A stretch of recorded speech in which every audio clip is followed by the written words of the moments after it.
Hey guys, welcome to Mara's Junk Drawer. I am Mara, and today we're going to be doing a reading vlog. I don't know if I'm speaking too soon, but I'm going to try to do a reading vlog in this video. We're going to try to read this book in 2 days. And that book is The Great Mann by Kyra Davis Lurie. So I currently have this book checked out on Libby, and it is due in 2 days. Can you see that? It's due in 2 days, so I'm going to lock in with this audio before it expires. Do some like house chores and stuff. But yeah, The Great Mann. I'm not a synopsis reader, but I'm gonna, read the vibe to you guys. Okay, in this retelling of The Great Gatsby, set among LA's black elite, a young veteran finds his way post-war,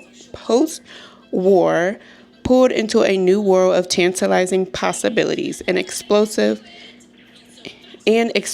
tensions. In 1945, Charlie Trammell steps off a cross-country train into the vibrant tapestry of Los Angeles. Lured by his cousin Marguerite's invitation to the esteemed West Adam Heights, Charlie is immediately captivated by the black opulence of LA's newly rechristened Sugar Hill. Is this a Sugar Hill based off that book called Sugar Hill? Let me know down in the comments. Settling in at a local actress's energetic boarding house, Charlie discovers a different way of life. One brimming with opportunity, from a promising career at a black-owned insurance firm and the absence of Jim Crow to the potential of an unforgettable romance. But nothing dazzles quite like James Reaper Mann. Reaper's extravagant parties, attended by luminaries such as Lena Horne and Hattie McDaniel, draw Charlie in, bringing the milieu of wealth and access within his reach.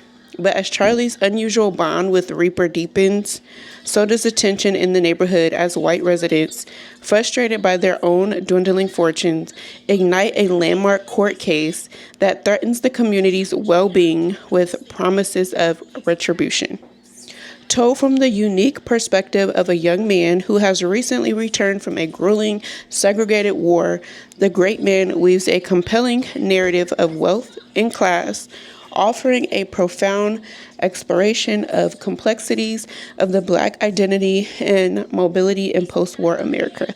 So far we have been told that Charlie is staying at a boarding house, which will be the potential of an unforgettable romance, but nothing dazzles quite like James Reaper Mann, which is another character. So his name is James Mann, but they're going to be calling him the Reaper.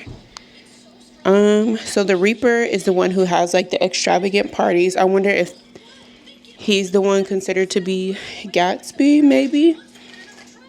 So we shall see. Sounds like we're going to be going back and forth between maybe Charlie and the Reaper. I don't know. That's just my guess. So I'm about to lock in with the audiobook. I have so much to do. It's the evening for me. The kids are going crazy. They are harassing me for everything they need. So we're about to get our audiobook turned on. Let me turn my headphones on.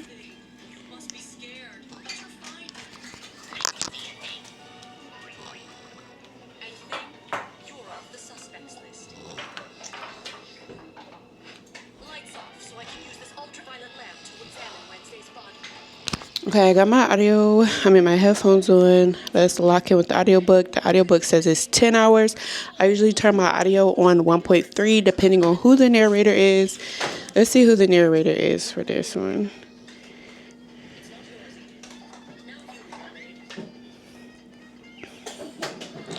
This narrator is Ian Hackney. I don't know if I read any books by him previously.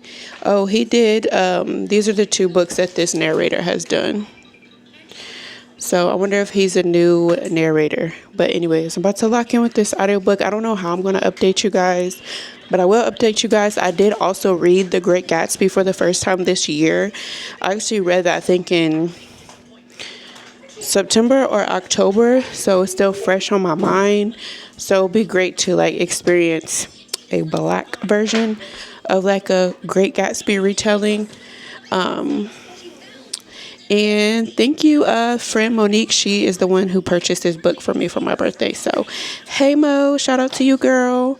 So yeah, let's lock in with the book. Let's see how far. I think I might give you guys an update before I go to bed. It's currently 6:49. 6:49. I don't know if you could see that. 6:49, and see how far I'm able to get with 4 children on a school night. Today was a snow day for us because it snowed and they didn't have school today because it was crazy this morning. I'll call y'all back. What's up, y'all? So I am back. I'm going to put my mic right here in my pencil holder so I don't have to hold it. So hopefully you guys can still hear me. I am in my squeaky chair. The kids are currently eating dinner, so let's pray that this is some time to spare for me. This is some time to spare and give you guys an update. So my hands might be ashy. I don't know if I feel like putting lotion on them right now because I don't know what else I'm about to have to do.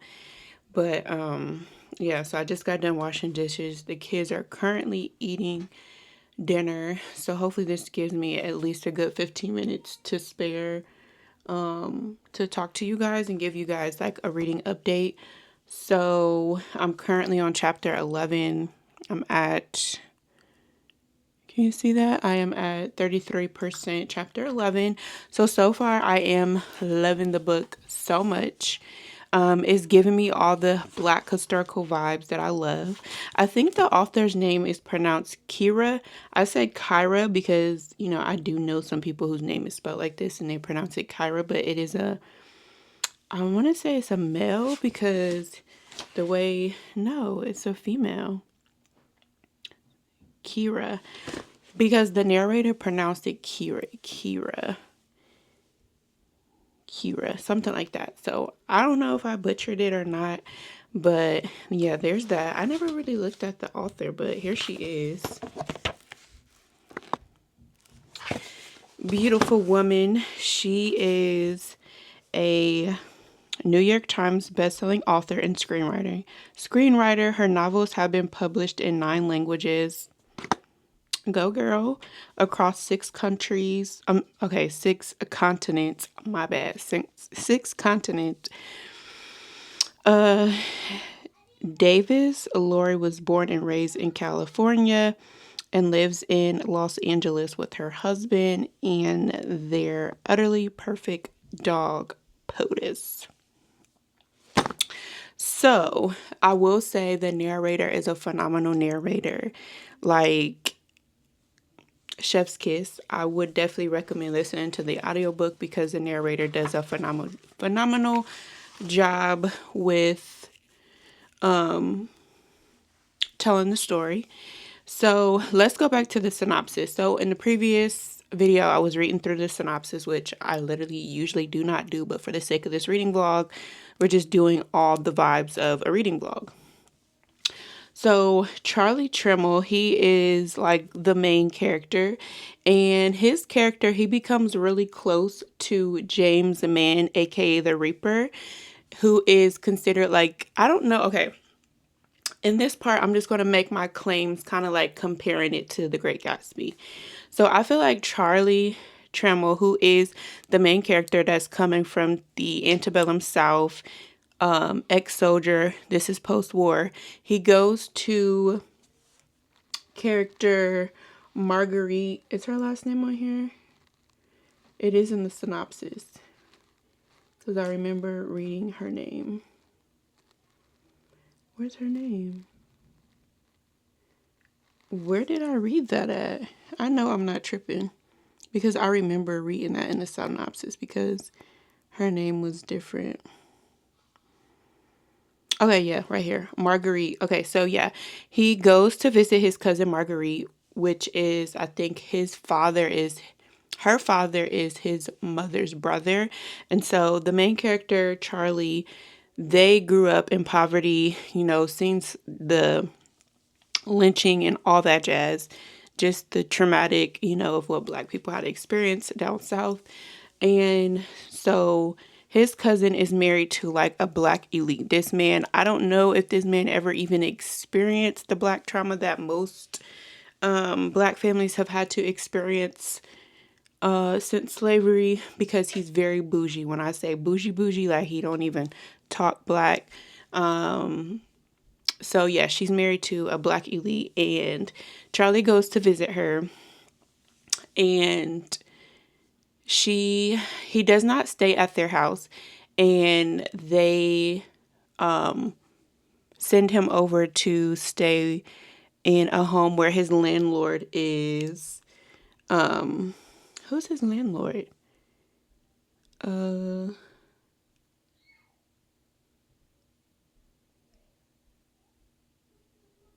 Dang, I forget who his landlord is. I think it's, why am I drawing a blank? I want to say his landlord is Lena Horne. I think his landlord is Lena Horne because he's around Lena Horne and Hattie McDaniel all the time. And when he meets Hattie McDaniel, he's like looking at her Oscar and all that jazz. So he does this, the author, she does drop a lot of like black elites back in this time, because the Reaper, which I feel like is the Great Gatsby, he is very good friends with Josephine Baker. So that's kind of like the vibe that's going on in this black elite city of Sugar Hill. And Charlie's cousin Marguerite, her husband works in insurance. So he's like one of the big dogs in an insurance company that provides insurances for black people. And so he gets Charlie put on with the interview, and Charlie gets put on to the corporation in sales. But for some reason, Charlie also is like falling in love with this girl named Anna. Like, they haven't gotten to that point like where they have like a really big romantic connection, but like he's just very smitten and just wants to impress her, and like that's who he got his eyes on. But Charlie and the Reaper, they hit it off instantly. Like, they're becoming like this, like really close. So my claim is that I feel like Charlie is, what's that man's name in The Great Gatsby that was like really close to Gatsby, and they started to like form a really good relationship? He was Gatsby's neighbor, and he was the one who knew the truth about what happened to Gatsby. I cannot remember his name, but he was the neighbor. So Charlie, I feel like Charlie is that dude. And then the Reaper, of course, I feel like is the Great Gatsby. Now, I'm trying to figure out not Anna. I'm trying to figure out who, I'm trying to figure out, hold on, let me see something. I'm trying to figure out, okay, and then in this community, this black community that they live in the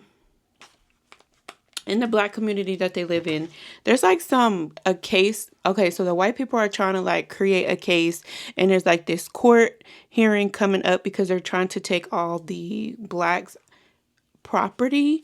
And so like Charlie is like very humble. He's just like, y'all, this is amazing to experience. Like he feel like he's in like Disneyland, like seeing all these black people rich and like not experiencing what he experienced in the South. So like he's just very like a kid in a candy store seeing all of like the black people in this type of environment. But then at the same time, when he's being made aware that this court case is coming up, he's like, y'all ain't scared that y'all about to lose y'all's house? And these people are like kind of like acting oblivious, like, oh, these white people ain't about to take our house, like this is ours, wooty woo, whatever. And Charlie, he like, listen, I come from the bottom, so y'all don't know, like, y'all don't have the power like y'all think y'all do. Like, they letting stuff slide right now, but if they really wanted to take this from y'all, they're gonna take it from you. that's like how Charlie's feelings are towards, that situation.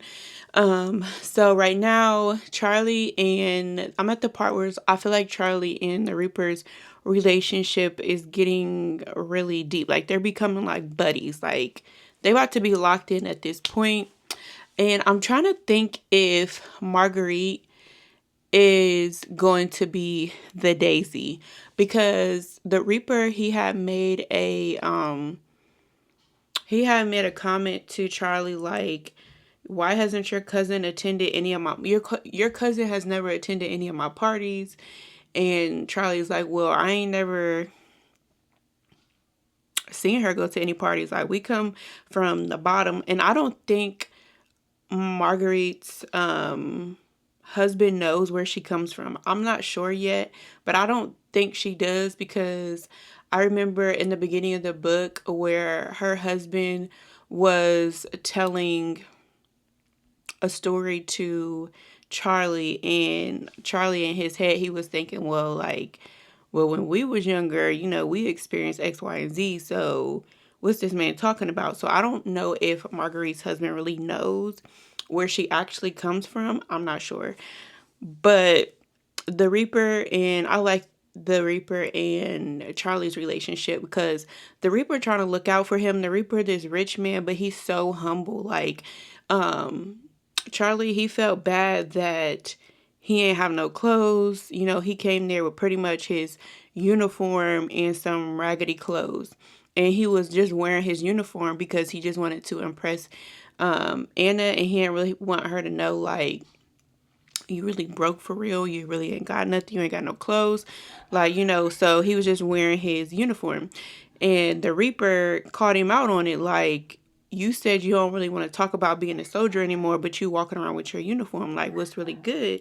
And so the Reaper had took him to the store to get some clothes. And, Charlie was like against it, and the Reaper was like, nah, man, you want to look good for Anna, don't you? Like, I got you. It's good. Like, as a black man, we all been there before. So, mad respect to the Reaper right now. Like, he doing his thing.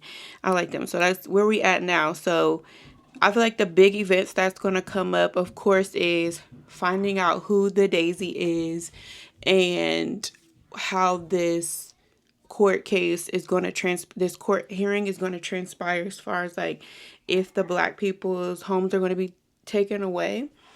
But yeah, and it's also nice. Sometimes I know some people say they don't really like when celebrities are like mentioned in books, and there's like a lot of celebrities mentioned in here. Like, let me see. I took a screenshot so I could show you guys. Let me see what chapter. Okay, it was chapter 9. So let me see. I don't know how in sync this is, but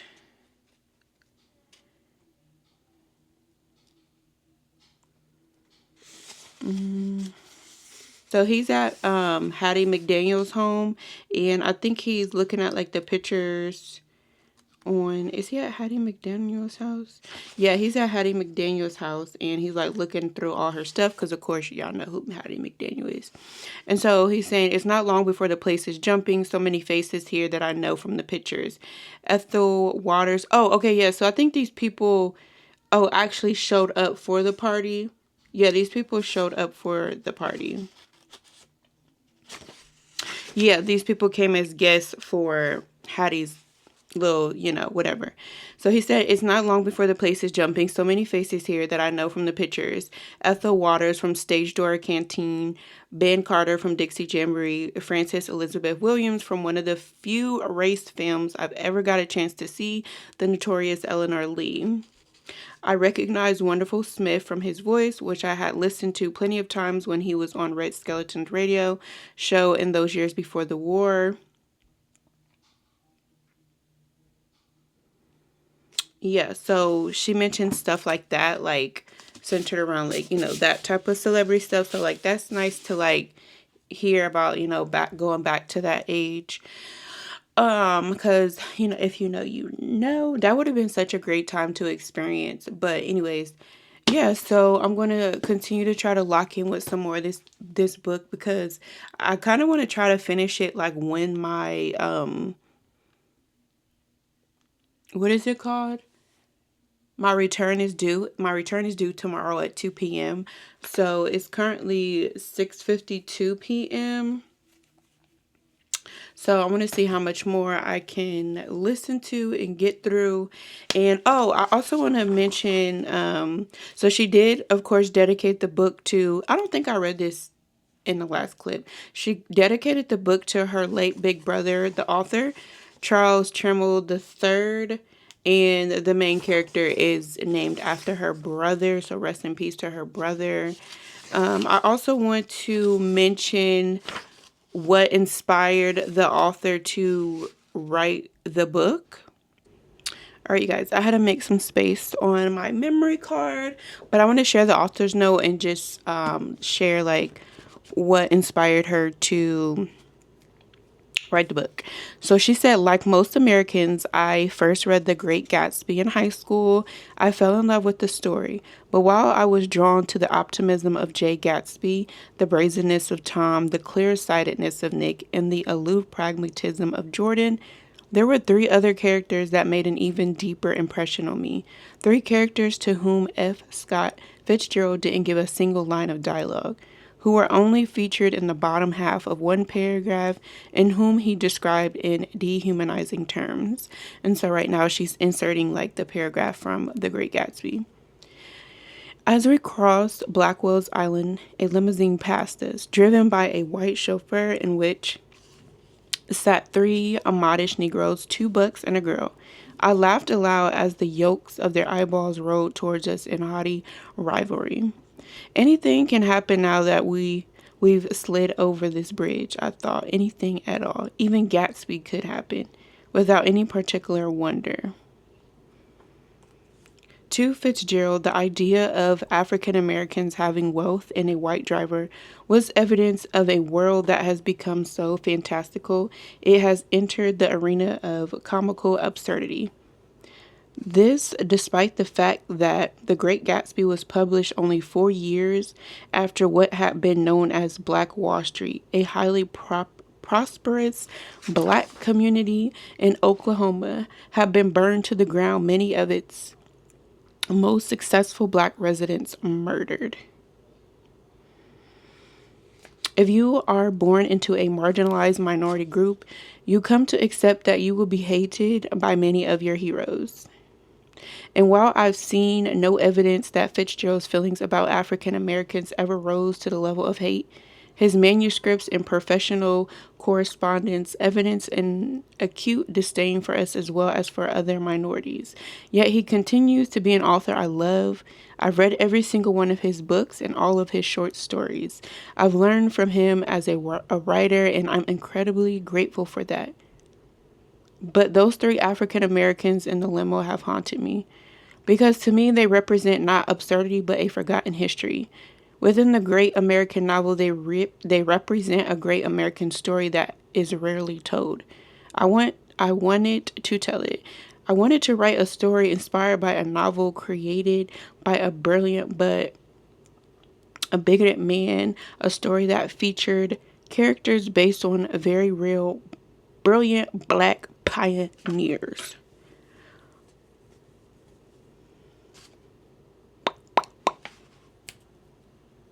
Yeah, so I love that author's note.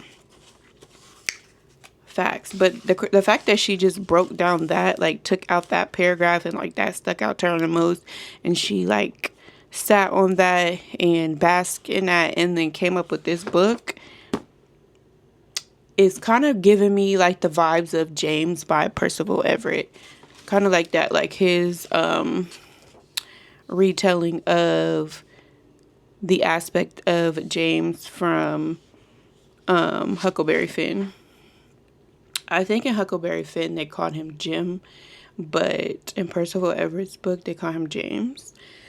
So yeah, I'm going to continue reading the book, and I will check back in when I have have some more to say.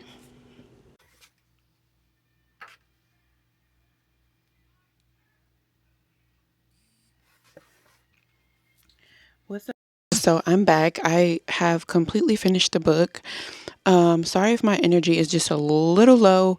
I have not ate all day. It's been a crazy day for me. It's like, what time is it? My watch is dead, of course.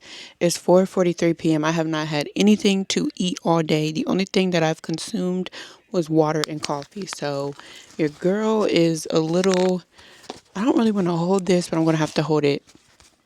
So I'm just a little, and the kids are currently eating some Cold Stone, and we're waiting for a DoorDash order of takeout.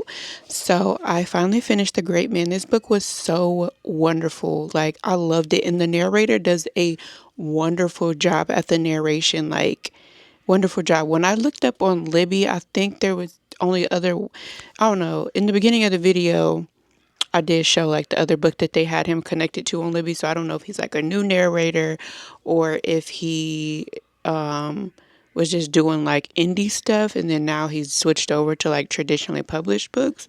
I'm not sure, but he did a great job at telling the story. So if you didn't put two and two together like I did in the beginning, you know how the book is called The Great Gatsby because it's about Gatsby. This is called The Great Man because the Gatsby version of the book, his name is James Mann, but they call him Reaper.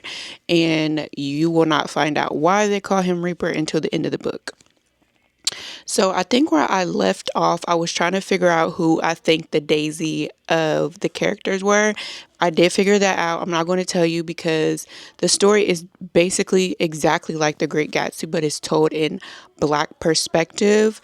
And so you know how, like, I can't really tell you anything more because it's going to give away like her twist or her take on the fall of the Great Gatsby or the Great Man. So what I will say is I love this book because it was giving me historical fiction vibes because she does low key give you like a small little history lesson as it relates to Sugar Hill, the community in Sugar Hill, California. And so that's why she's mentioning a lot of Black elites in the book because I told you like all the characters that they had. Hold on. Okay, I'm back. I had to tell my kids that I was recording. So, and then I think in the beginning of this vlog, I said like, I said that Charlie's landlord was Lena. I'm drawing a blank because I have a headache. Lena Horne is not. It's Louise Beavers. I think is his landlord who was married to Robert Clark. Is that her husband's name? Robert Clark. She dropped so many like names in here, but I feel like she dropped all of those names because since this story does take place in Sugar Hill, she's like giving you a history lesson of like all the Black elites that lived in Sugar Hill and to make note that, you know, we did have Black communities where Black people were thriving really well. So since the last time I think I spoke to you guys, I was dropping a couple names that popped up in the book, but some more characters that came up were Clark Gable and, you know, Esther Williams, Bing Crosby. Who else did she mention? She mentioned a lot of others, but as I like, you know, got further on into the story, and I'm just like, okay, she's mentioning all of these Black elites because these are the people, prominent Black figures that were, well, minus Robert Clark, Black figures that lived in Sugar Hill. So I'm not really going to say too much else about, you know, the story because at this point you're getting to like her plot twist version of The Great Gatsby, but I think she did a really good job. I like how, so the court case that's going on, like the court case that's going on in the book is like about the racial that were going on covenants that were going on in Sugar Hill. So she gives you like pretty much a history lesson of Sugar Hill, pretty much. And I really love that, because for the people who are not like hip to Sugar Hill, at least they'll be introduced to, especially if they do like the Great Gatsby story as a Black person, and then they can also get like a Black history lesson as it relates to our own kind. But I'm going to read you guys her little insert on the true history. So she has like this thing in the back that says the true history.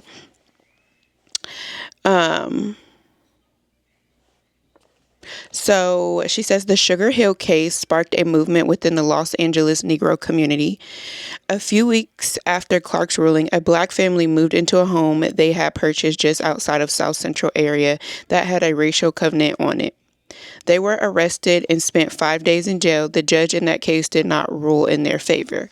And let me just tell you guys, for like the young ones who may not know what let me go back to it.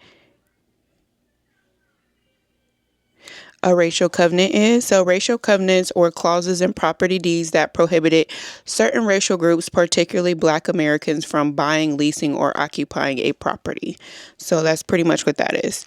And to go on further, it says, but Lauren Miller in the NAACP persisted. Miller went on to work with Thurgood Marshall to bring a racial covenant case to the Supreme Court, Shelley versus Kramer. In 1948, the Supreme Court ruled in their favor, making racial covenants, but not housing discrimination in general, explicitly illegal. At the time of that ruling, Miller had more than 100 racial covenant cases pending. In 1953, white lawmakers and landowners proposed that a planned new highway run directly through the Sugar Hill neighborhood. Sugar Hill residents again organized to save their homes, but this time they were unsuccessful. Dozens of mansions owned by some of the most successful and famous African American Angelenos were taken by eminent domain and bulldozed to make way for the Santa Monica Freeway. The homes that weren't outright destroyed lost their value, but they still stand. And while they are in various states of repair, it's impossible to miss the grandeur of what had once been Los Angeles's Sugar Hill. And then I was going to read some of the author's note, but you should read the author's note probably before you read the book, just to get like a feel of where she's coming from. But she says that she also says I'm equally indebted to the following nonfiction works and their authors, and strongly recommend them to readers who want to know more about the events and people in Los Angeles's Sugar Hill. They are as follows, and then she lists some books that we can check out that relate to Sugar Hill. And then there is that book called The Queen of Sugar Hill that is centered around Hattie McDaniel, which she does mention in this book a lot. Like Hattie is like one of the, not really main characters, but a character that comes up a lot in the book. But also what I loved about the book, other than like the historical fiction vibe, I did love the main character, Charlie. He was just such a very honorable man. I just love the way she wrote his character, and even kind of like the Great Gatsby character, or in this case, the Great Man, because he was also like a God-fearing man. He was very faithful, hopeful. Of course, he was denial and in La La Land as it relates to the character Daisy, the woman who just put him down. But I just also like how she constructed it in her own way and tied in that piece of like history. I really love the way she set this up, like from a Black perspective, of because everything that happened could really happen. And I don't know, she just did a great job. And this is like going on one of my favorite historical fiction reads. So I hope you guys enjoy this video. This was my first reading vlog, and I cannot believe I actually finished out this reading vlog. So it took me like 3 days. Y'all know in the beginning of the vlog I said I only had 2 days to read the book because of Libby. So the day that the book was due, I literally only had like 4 chapters left in my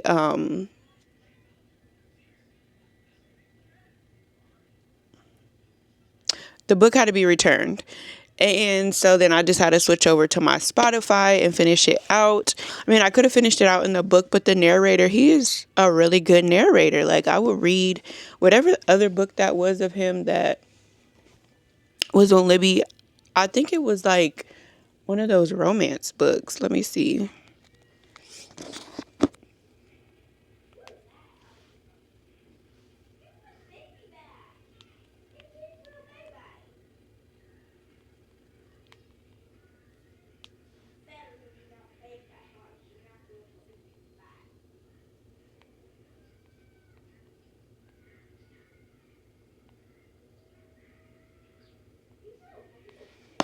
Okay, so the narrator is Ian Hackney, and he also did the love lyric by Christina Forrest. So I do have the first and second one. I don't have that one yet. And I haven't read these, so maybe I'll move these up on my TBR. I don't know. But yeah, thank you guys so much for watching my first ever reading vlog. And I will see you guys in my next video. Bye.